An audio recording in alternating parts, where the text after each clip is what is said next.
Hi, ഇന്നുണ്ടല്ലോ പേര് കേൾക്കുമ്പോൾ variety തോന്നുന്നൊരു സാധനമാക്കാം. പ്രസ്തിത എന്നാണ് ഇതിൻ്റെ പേര്.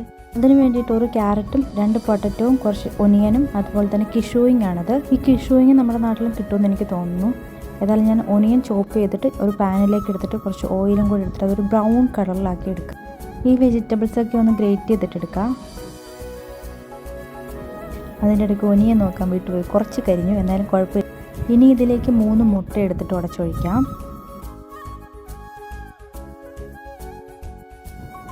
ഇതുണ്ടല്ലോ മറാക്കോഫ് എന്ന് പറയും. ഇവിടെ ഇതിനകത്ത് ഉപ്പൊക്കെ ഉണ്ട്. സൂപ്പ് ഉണ്ടാക്കുമ്പോൾ ഇടുന്നൊരു പൊടിയാണ്. സൂപ്പ് പൊടിയാണെന്ന് പറയുന്നു, പക്ഷെ നല്ല ടേസ്റ്റാണിത്.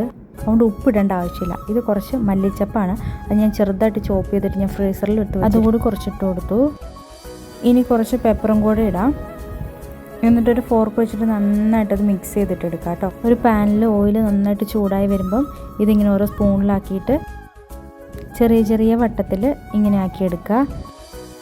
പിന്നെ അപ്പുറത്തെ വശവും കൂടെ വേകാൻ വേണ്ടിയിട്ട് അതൊന്ന് മറിച്ച് വെക്കാം. ഏകദേശം ഒരു 5 മിനിറ്റിനുള്ളിൽ ഇത് നമുക്ക് റെഡിയാക്കി എടുക്കാം. ഇത് ആദ്യത്തത് ഞാൻ ഓയിൽ പോകാൻ വേണ്ടിയിട്ട് ഞാനൊരു ടിഷ്യൂ പേപ്പർ വെച്ചിട്ട് അതിൻ്റെ മേലേക്ക് എടുത്ത് വെക്കുക. ഇതൊരു ബോക്സിലേക്ക് ആക്കി എടുത്ത് വെക്കാം. അങ്ങനെ സിമ്പിളായിട്ടുള്ള പ്രസ്തുതമാക്കിയിട്ടുണ്ട്. നല്ല ടേസ്റ്റാണ്.